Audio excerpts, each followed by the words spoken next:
Bonjour et bienvenue sur mon podcast My Sweet Astrology. Ici, vous trouverez des podcasts sur les événements astrologiques tels que les phases lunaires, les changements de signes, les rétrogrades, mais pas que. Ce podcast sera également orienté développement personnel car dans ma pratique de l'astrologie, bien que ce soit un outil qui aide aussi pour le prévisionnel ou encore pour les relations amoureuses, l'intérêt principal que je lui trouve, c'est le développement du potentiel, qui, une fois qu'il est sollicité de manière harmonieuse, fait que l'on attire à soi tout ce que l'on désire. J'espère vraiment que ce podcast vous plaira. Si c'est le cas, n'hésitez pas à le partager, à le noter, à laisser un commentaire. Je les lis tous, donc ça me ferait vraiment plaisir d'avoir vos retours. Je vous souhaite une belle écoute. Bonjour, j'espère que vous allez bien. Aujourd'hui, on se retrouve pour un podcast sur la pleine lune qui aura lieu dans le signe du Sagittaire. Cette pleine lune va se produire le mercredi 26 mai 2021 à 13h13, heure de Paris. Donc, une pleine lune, je rappelle, c'est une opposition entre le Soleil et la Lune. Si vous avez écouté mon podcast précédent sur la nouvelle lune en Taureau, j'explique que la nouvelle lune est le moment de départ de la lunaison, donc le moment où on prend justement un nouveau départ. Alors, chacun à son échelle, sur différents sujets de la vie. Ça dépend de la maison dans laquelle la nouvelle lune tombe dans votre thème. Mais en tout cas, c'est un nouveau départ et la pleine lune, c'est la période de bilan, puisque la lunaison dure à peu près 28 jours et qu'au bout de 14 jours, on a la pleine lune.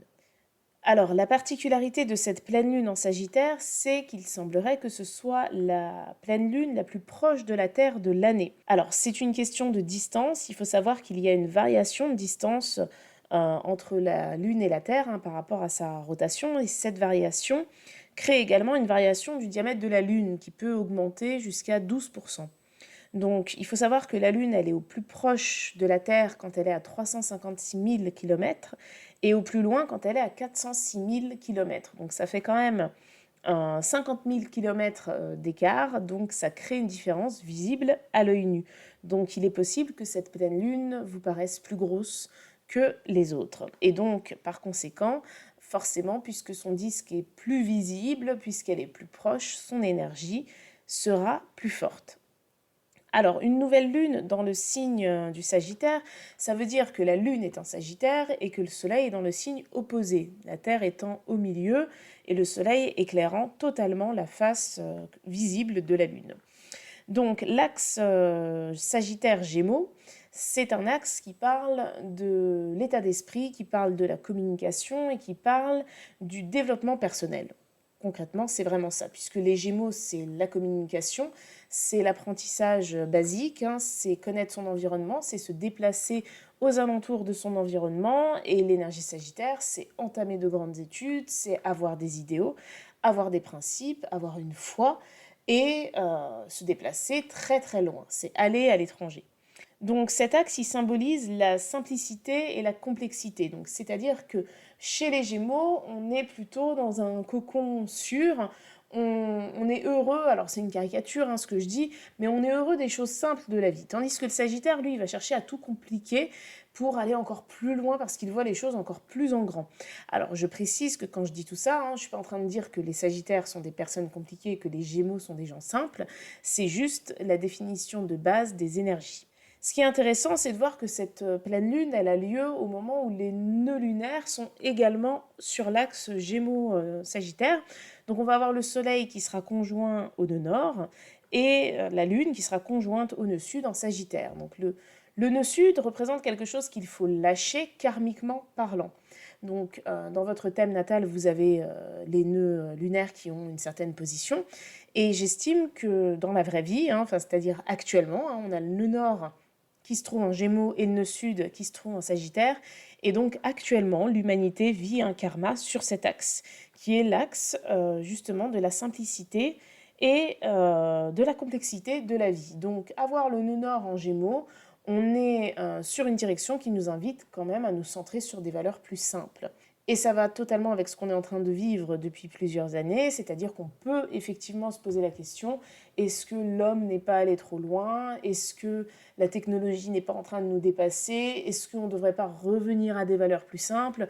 On le voit dans certaines pratiques, comme les pratiques du yoga par exemple, les pratiques alimentaires comme l'Ayurveda, le besoin aussi de cultiver. Il y a de plus en plus de personnes des villes qui veulent aller vivre à la campagne pour vivre comme à l'ancienne, hein, si je puis dire. Et avec tout ce qui touche le développement durable, les petits producteurs, etc. Donc je parle principalement pour les notions d'alimentation, mais pareil, on invite de plus en plus les gens à se déplacer en vélo plutôt que d'avoir leur propre voiture pour les raisons que vous connaissez. Donc on est vraiment dans une dynamique qui invite à aller vers beaucoup plus de simplicité. Il faut garder à l'esprit que cette pleine lune, elle a lieu dans une lunaison qui a démarré en taureau, en plus. Donc là, je parle de tout ce qui est rattaché à la Terre, mais c'est vrai qu'on est quand même pas mal dans le sujet, puisque une nouvelle lune en taureau, je vous invite à écouter mon podcast sur la nouvelle lune en taureau si vous ne l'avez pas écouté, on est sur un nouveau départ qui implique les questions reliées à la matière, donc que ce soit les finances, comment les gagner, comment les dépenser, comment les investir, mais aussi tout ce qui touche la nature, les animaux, notre manière de nous alimenter, notre manière aussi de gérer nos possessions, de consommer également. Donc, dans cette lunaison, on arrive au bilan. Donc, selon le nouveau départ que chacun d'entre nous a décidé de prendre, c'est la période où l'on se rend compte de ce qui ne va pas et de ce qui va d'ailleurs, parce que c'est pas que des mauvaises nouvelles quand même. Mais il faut rappeler qu'une opposition, c'est un tiraillement qui implique une réflexion. Et arriver à un moment de bilan, de toute façon, quand on fait un bilan, c'est pour en tirer des conclusions et pour ensuite avancer mieux. Sinon, il n'y a pas d'intérêt à faire un bilan. Quoi qu'il arrive, ça pousse à réfléchir et à faire des choix. Et ça pousse aussi à se préparer au nouvel engagement qu'on va prendre, alors vis-à-vis des autres, vis-à-vis de soi, peu importe, à la nouvelle lune qui aura lieu le 10 juin dans le signe des Gémeaux. Donc là, on sera sur une nouvelle lune beaucoup plus axée sur l'intellect et je n'ai pas encore regardé à quel degré exact elle se produira, mais elle sera dans le même signe que le nœud nord. Donc cette pleine lune, ça intervient dans la préparation à tout ça et c'est important de prendre du temps pour soi. Alors c'est pas forcément une journée, mais ça peut être un quart d'heure pour certaines personnes, ça peut être plusieurs heures pour d'autres, mais pour se poser, pour réfléchir à ce que l'on veut accomplir dans cette lunaison. Donc il faut se dire aussi qu'on est quand même dans le signe du Sagittaire qui est représenté par Jupiter, et Jupiter vient d'entrer en Poisson. Alors j'en ai parlé aussi, j'ai fait un podcast que je vous invite à écouter sur l'entrée de Jupiter en Poisson, mais il faut bien garder à l'esprit que Jupiter, c'est quand même la planète la plus grande du système solaire. Donc à elle seule, elle représente plus de 90% de la masse des autres planètes. C'est quelque chose que je répète souvent, mais au final, vous allez finir par le savoir par cœur. Parce que c'est très important, c'est-à-dire qu'il y a le Soleil et après il y a Jupiter en masse. Donc c'est une planète qui a une énergie vraiment considérable. Et on peut remarquer qu'au moment de cette nouvelle lune, elle est à la fois au carré de la Lune et à la fois au carré du Soleil. Jupiter, qu'est-ce que ça représente ? Jupiter, c'est l'expansion. Jupiter, c'est le désir de voir les choses en grand, c'est l'enthousiasme, c'est l'optimisme. Et un carré à Jupiter, en général, ça fait faire des erreurs, pas parce qu'on est pessimiste, mais justement parce qu'on est trop optimiste. Donc on peut avoir vraiment un élan de confiance en soi, un élan de générosité aussi, on peut être trop généreux, on peut être aussi trop dans la prise de risque inconsciente sans se rendre compte que c'est inconscient. Parce que depuis que Jupiter est rentré en Poisson, si vous voulez, comme, et ça j'en parle dans le podcast sur cette entrée de Jupiter en Poisson, comme Jupiter anciennement représentait l'énergie des Poissons, il est très à l'aise dans l'énergie Poisson et c'est le côté spirituel qui l'emporte. Parce que le point commun entre les Poissons et le Sagittaire, c'est la spiritualité, le grand point commun. L'idéalisme et la spiritualité. Donc c'est beau, il faut en avoir, mais c'est vrai que quand on baigne trop dedans, on peut complètement être déconnecté des réalités. Surtout que qu'est-ce qui nous connecte à la réalité ? C'est Saturne, qui est l'astre justement qui bloque, qui freine. Et Saturne, au moment de cette pleine lune, il sera toujours au carré d'Uranus. Et ça, on en a pour encore au moins 1 an. Donc il va falloir apprendre à vivre avec, il va falloir apprendre à vouloir parfois réformer les choses et en même temps à la fois vouloir les conserver. On est sur une dynamique qui est un peu contradictoire, mais en même temps on a un Saturne qui est aussi en Verseau. Donc ça va durer jusqu'en 2023, Saturne en Verseau. Parce que Saturne, c'est pas une planète qui est à l'aise dans le signe du Verseau, puisque c'est un signe qui parle des groupes, qui parle des projets, et Saturne est une planète qui parle de solitude, qui parle de mise en retrait. Donc, juste par rapport au fait que Saturne soit en Verseau, déjà la planète est mal à l'aise. Mais alors en plus, qu'elle soit au carré d'Uranus, qui est en Taureau, et Uranus représente cette énergie Verseau, ça crée quelque chose d'assez bancal. On peut avoir envie de construire des choses sur le long terme, mais avoir une forme de difficulté à mettre tout ça en place. Et là, pour le coup, Jupiter, par rapport à tout ça, il n'aide pas. Il aide à d'autres choses, Jupiter, bien évidemment. Mars est en Cancer, donc là, on a quand même deux astres de feu importants qui se trouvent dans des signes d'eau, donc ça va éveiller notre conscience intérieure.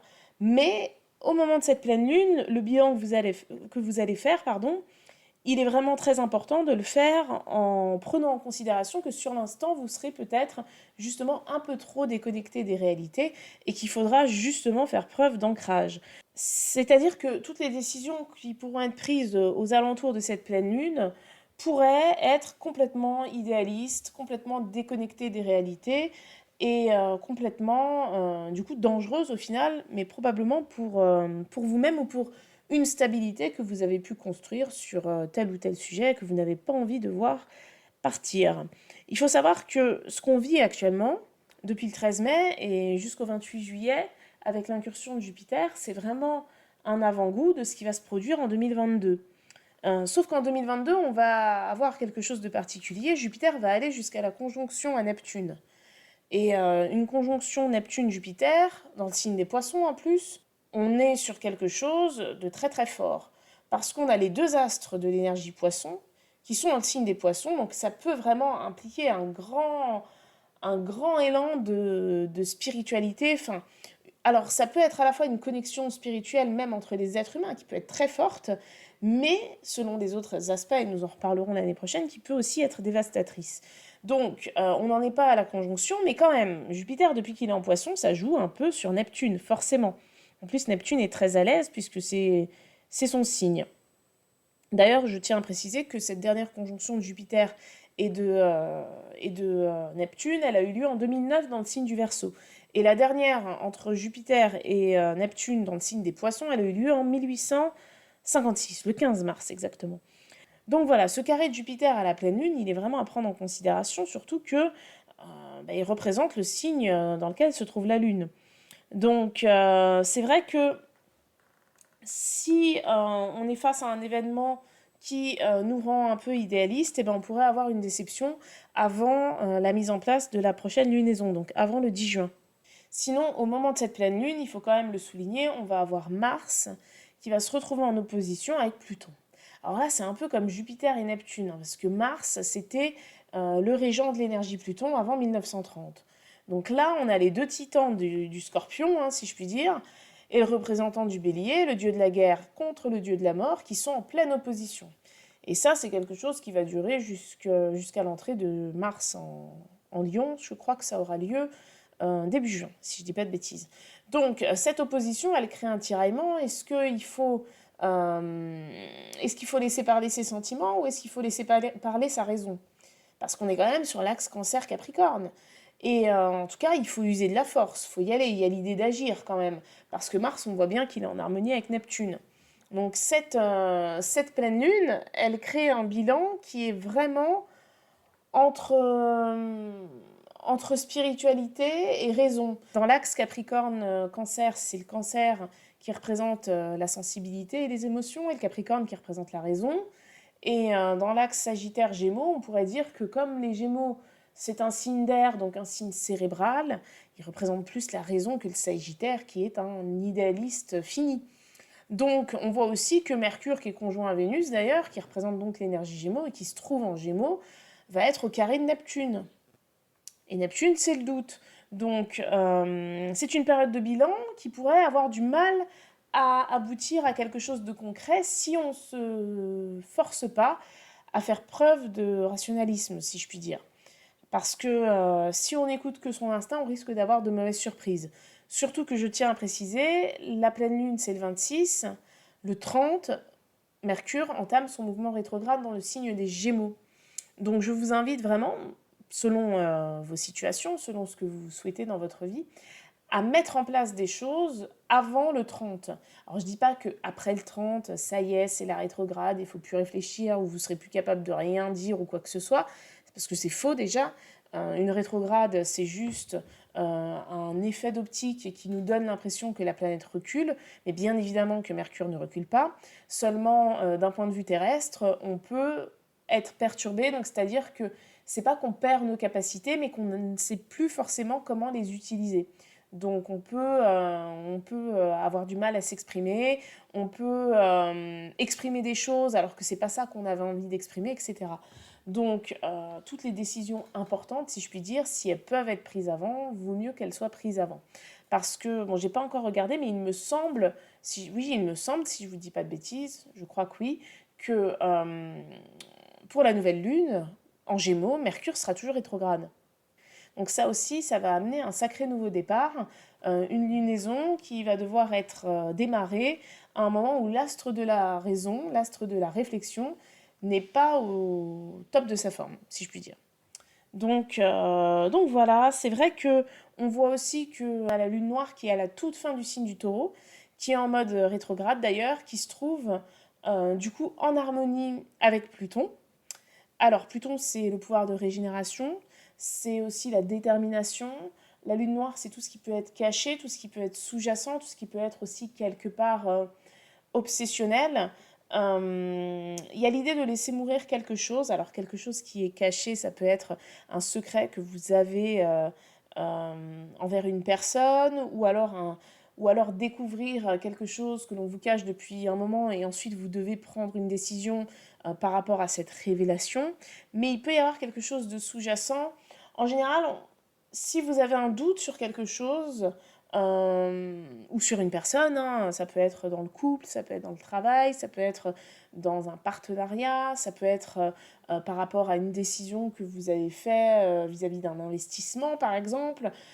Si vous avez un doute, alors déjà c'est probablement qu'il n'y a pas trop de doute, mais vous pourriez avoir un élément qui se produit et qui amène une forme de certitude vis-à-vis de ce doute et qui vous permettra de prendre un nouveau départ dans le signe des Gémeaux.